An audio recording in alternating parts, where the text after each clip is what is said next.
Hey everyone, ready to dive into a topic that often gets more whispers than real talk. Yeah, definitely a topic with a lot of baggage. Exactly, herpes, but don't worry. Lots of misinformation out there. We're ditching the fear and bringing you clear, empowering facts on transmission, disclosure, living well, the whole 9 yards so you can navigate this confidently. And with this amazing stack of sources you've given me, Oh yeah, we came prepared. we can definitely clear the air and give everyone listening some real, reliable information. Exactly. We've got excerpts from a herpes disclosure guide, practical tips on how to lower transmission risk, a myth-busting guide on herpes myths, even a super helpful infographic on genital herpes transmission rates. Plus, you've got links to TikToks, YouTube channels, podcasts. Gotta love a diverse range of voices, right? Talk about a well-rounded deep dive. It's all about showing the many ways herpes shows up in people's lives and making sure everyone has the information and support they deserve, wouldn't you say? Couldn't agree more. So, where should we begin? How about we tackle transmission? Sounds good to me.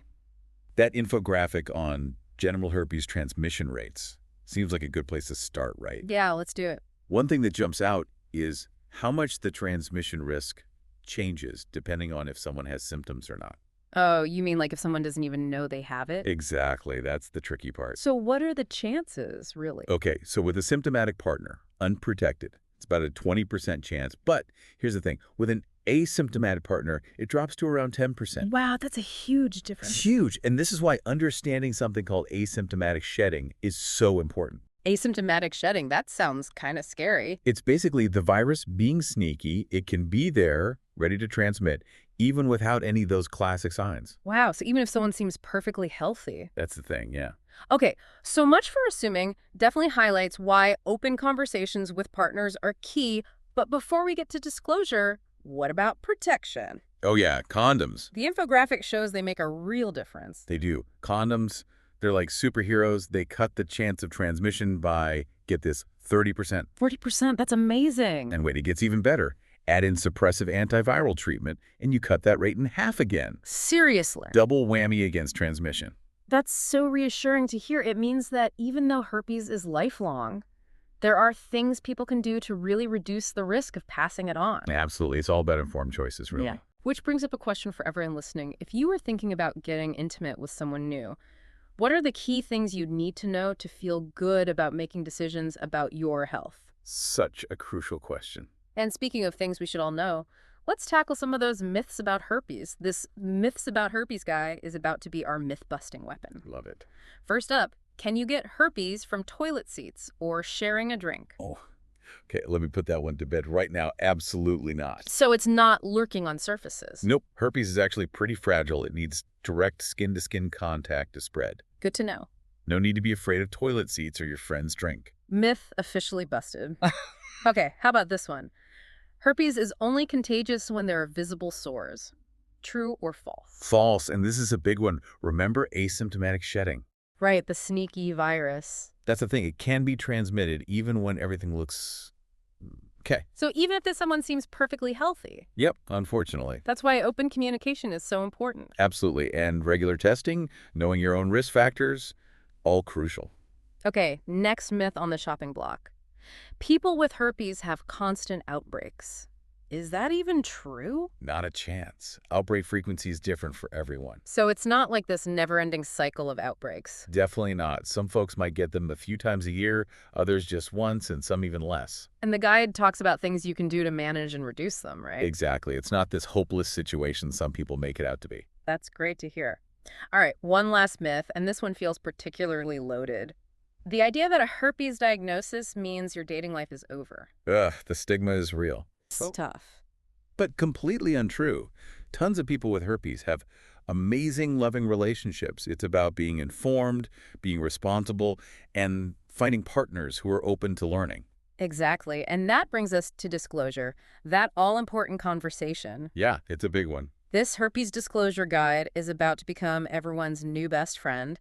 It has real-world advice and even some sample disclosure scripts to help navigate those conversations with confidence. It's all about finding your own way to have that talk, what feels right for you. So before we get into those scripts and dive deeper into living with herpes, let's take a quick break, grab a drink, and come back for part 2 of this deep dive. Back for more herpes talk. Ready to dive in. Last time we were about to get into those disclosure scripts. Yeah, real-life examples, right. This herpes disclosure guide doesn't shy away from the tough stuff. It gives you actual advice, things people have tried, to help you find your own way to have the conversation. One thing that stood out to me was low-stakes disclosures. Have you heard of this? Oh, absolutely. It's genius, like a practice run before the real deal. So it doesn't feel like this big, scary thing. Exactly. You practice telling friends, family, even in situations where it's not romantic. So it becomes more normal, like talking about any health stuff. Exactly. The more you do it, the easier it gets when it's time to tell a partner. And the guide even has those sample scripts. It does. Different styles, comfort levels, you can find what fits you. Okay, let's hear some examples. What do they suggest? One's like straight to the point. Hey, before things get serious, I want you to know I have HSV. It's not a huge deal, but I'm upfront with my partners about sexual health. I like that. Clear, honest, no beating around the bush. Another one's more about easing into it, seeing how open the other person is to talking about this stuff. So it's a two-way street. Exactly. It's not just about revealing your status. It's also giving them space to ask questions, make their own choices. That's about respect. Right. Absolutely. Respecting yourself and your partner. And the guide reminds us, there's no one right way to disclose. Find what feels most authentic for you, whether it's face-to-face, a call, even a text, whatever feels comfortable. And if you're nervous, it's okay to ask for help. Of course, talk to a friend, a therapist, or even online groups for this. That's so important, remembering you're not alone. Those online spaces can be amazing.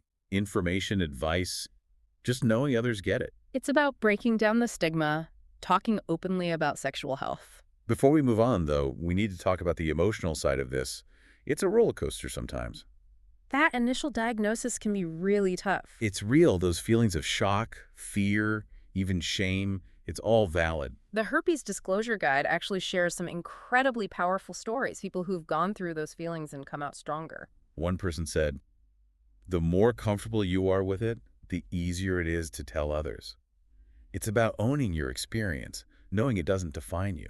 That's powerful and reminds me we should revisit that outbreak guide. Oh yeah, it's not just about managing outbreaks. It's about understanding how herpes shows up differently for everyone. Because it's not always those classic blisters, right? Exactly. Some people say it's like tiny pimples, others, small cuts. Everyone's different. So interesting how our bodies react. And for many, outbreaks get milder, less frequent over time, as your body builds up immunity. So even though it's lifelong, it's not necessarily a lifetime of constant outbreaks. Exactly. And that guy has tons of advice, over-the-counter stuff, warm baths, all sorts of things. It's about listening to your body, figuring out your triggers, what works for you. A holistic approach, right? Mm. Because what works for one person might not work for another. We've talked about disclosure, feeling good about yourself, handling outbreaks, even finding support. But there's one more piece. Yeah, we got to talk about the healthcare system. Because it's not always smooth sailing, right? Sadly not. Those myths about herpes and disclosure guide really show that healthcare isn't always set up to handle this virus well. Like how some people feel dismissed, judged, even denied testing by their doctors. It's a real problem, and it makes advocating for yourself even more important. But you have the right to do that, right? To speak up. Absolutely. You deserve respect, accurate info, and compassionate care. So if you're not getting that, get a second opinion.